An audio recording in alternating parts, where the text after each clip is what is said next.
अरे बेटा देखो कौन गाड़ी को धक्का लगा रहा है। ये कौन है मम्मी? अरे वही हमारे पुराने घर वाले पड़ोसी। ओ अच्छा, क्या हाल है? हाल तो बेहाल है। हाँ वो तो दिख ही रहा है कितने बुरे हाल हैं। नमस्ते आंटी जी। नमस्ते। अब तो यही बोलोगी, इसके अलावा और क्या बोल सकती है। नहीं नहीं आंटी जी, ऐसा नहीं है। कैसे हैं आप? हम तो बढ़िया हैं, एसी वाली गाड़ी में घूम रहे हैं। तुम्हारी तरह यहाँ गाड़ियों को धक्का नहीं मार रहे हैं। अरे नहीं, तुम गलत समझ रही हो, ऐसा नहीं है। ऐसा कैसे नहीं है, साफ दिख रहा है। झूठ बोल रही हो। मेरी बात सुनेंगे आप लोग? नहीं, हम तुम्हारी बात बिल्कुल नहीं सुनेंगे।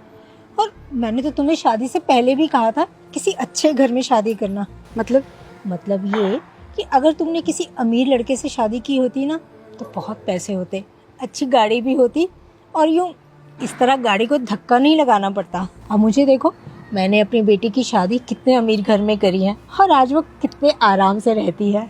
वो तो अच्छी बात है आंटी जी, लेकिन हमें ऐसे पसंद नहीं है। पसंद होगा भी क्यों, गरीब जो हो। वो तो अच्छा हुआ वक्त रहते हमने पुराना घर बेचकर नया बड़ा घर ले लिया और आज हम कितने ऐशो आराम से रहते हैं। ये तो बहुत अच्छी बात है आंटी जी, आप लोग करिए ऐशो आराम, लेकिन हमें अपना काम करने दीजिए। मम्मी कैसी बदतमीज पड़ोसन है आपकी, आप इसके मुंह लगती ही क्यों हो? अरे बेटा, मैं कहाँ इसके मुंह लग रही हूँ, खुद ही आ जाते हैं हमारे सामने अपनी बेइज्जती करवाने के लिए। और हाँ, मैं जानती हूँ मन ही मन में ये भी सोचते हैं कि हम कब इनके जैसे अमीर होंगे। तुम हमारे जैसे अमीर 7 जन्म तक नहीं हो सकते। Thank you so much aunty ji, लेकिन हमें आपके जैसा बनना भी नहीं है। ओ हेलो, तुम हमारे जैसा ना बन भी नहीं सकती हो। रहने दो ना बेटा, क्यों इनके मुंह लग रहे हो। ये वही गरीब बस्ती में रहने वाले लोग हैं, इन्हें तो ये भी नहीं पता होता कि आज क्या खाएंगे और कल क्या होगा, और हमसे बराबरी करेंगे। सॉरी आंटी जी, लेकिन हमें आपकी बराबरी करनी भी नहीं है। बराबरी करना भी नहीं चाहती का क्या मतलब है? तुम कर भी नहीं सकती हो। और वैसे ये बताओ, तुम इस अमीरों की सोसाइटी में कर क्या रहे हो। मम्मी आपने देखा ना कैसे गाड़ियों को धक्का लगा रही थी, गाड़ियों को धक्का लगाने के लिए बुलाया होगा इसे। वैसे तुम्हें पता है कि हम यहाँ पर क्यों आए हैं? मेरे दामाद ने एक नया सॉफ्टवेयर बनाया है जो बहुत महंगा है और एक बड़ी कंपनी के बॉस उसको खरीदने वाले हैं, इसीलिए तो ये सब डेकोरेशन हुई है।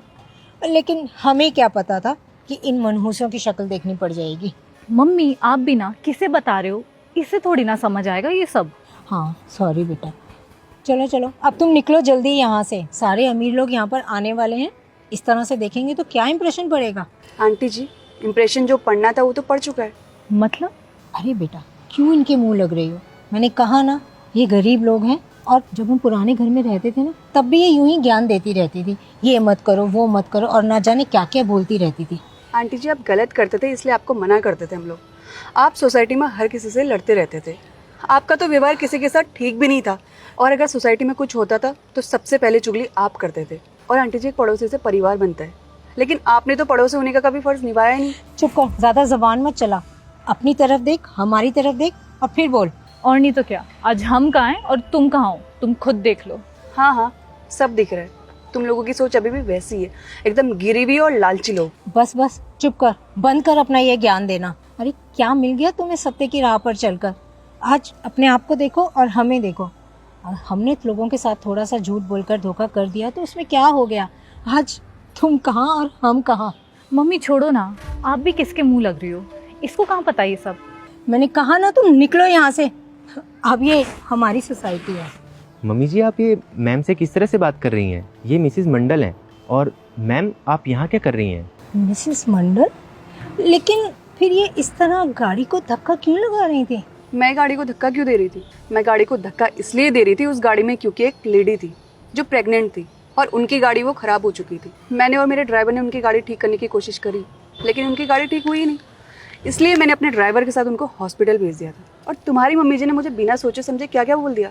मुझे तो लगा था कि अभी तक आपकी सोच बदल चुकी होगी, लेकिन आपकी सोच तो अभी भी वैसी ही है, एकदम गिरी हुई। एक पड़ोसी होने का मतलब समझती हैं आप कि एक पड़ोसी क्या होता है? एक पड़ोसी होने का मतलब ये होता है कि इंसान के सुख दुख में वो साथ दे, लेकिन आप तो हमेशा दूसरों को नीचा दिखाती हैं, उनका मजाक बनाती हैं। आप तो घमंडी थी, आपने अपनी बेटी को भी अपने जैसा बना दिया है, लेकिन अब जब आप लोगों को सजा मिलेगी ना तब आप लोग सुधरेंगे। और तुम्हें वो डील बिल्कुल नहीं मिलेगी, क्योंकि हमारी कंपनी को ऐसे एम्प्लॉयज़ की ज़रूरत है जो ईमानदार हो या मेहनती हो, ना कि इनकी तरह लालची हो। और आंटी जी, आप ये मत भूलिएगा कि बुरे काम का नतीजा हमेशा बुरा ही होता है। और आज के बाद किसी भी इंसान के साथ बुरा करने से पहले एक बार सोच लीजिएगा। सॉरी बेटा, हमें माफ़ कर देना, हमसे बहुत बड़ी गलती हो गई। हाँ मैम, मैं अपनी मम्मी की तरफ से माफ़ी मांगता हूँ, पर प्लीज़ ये डील कैंसिल मत करिए। प्लीज़ हमें माफ़ कर देना। अब जाइए यहाँ से। कैसे हैं आप लोग? अभी जो आपने वीडियो देखी है बहुत ही इंपॉर्टेंट मैसेज पर है, इंपॉर्टेंट टॉपिक पर है, तो जल्दी से इस वीडियो को सभी फ्रेंड के साथ, फैमिली के साथ शेयर कीजिए, क्योंकि आपका एक एक शेयर हमारे लिए बहुत मोटिवेशन होता है। तो जल्दी शेयर कीजिए। और अगर आप लोग चाहते हैं कि आपकी स्टोरी हमारे वीडियोज़ में आए, तो आप लोग अपनी स्टोरी मुझे इंस्टाग्राम पे या फिर कमेंट बॉक्स में एक मोरल के साथ बता सकते हैं।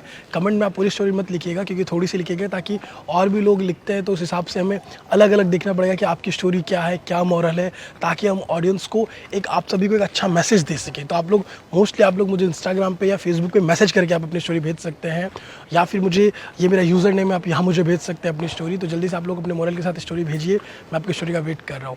और वीडियो को शेयर कीजिए, हमारे यूट्यूब चैनल को सब्सक्राइब कीजिए, हमारे फेसबुक को फॉलो कीजिए। हमेशा से मुस्कुराते रहिए, खुश रहिए। Thank you.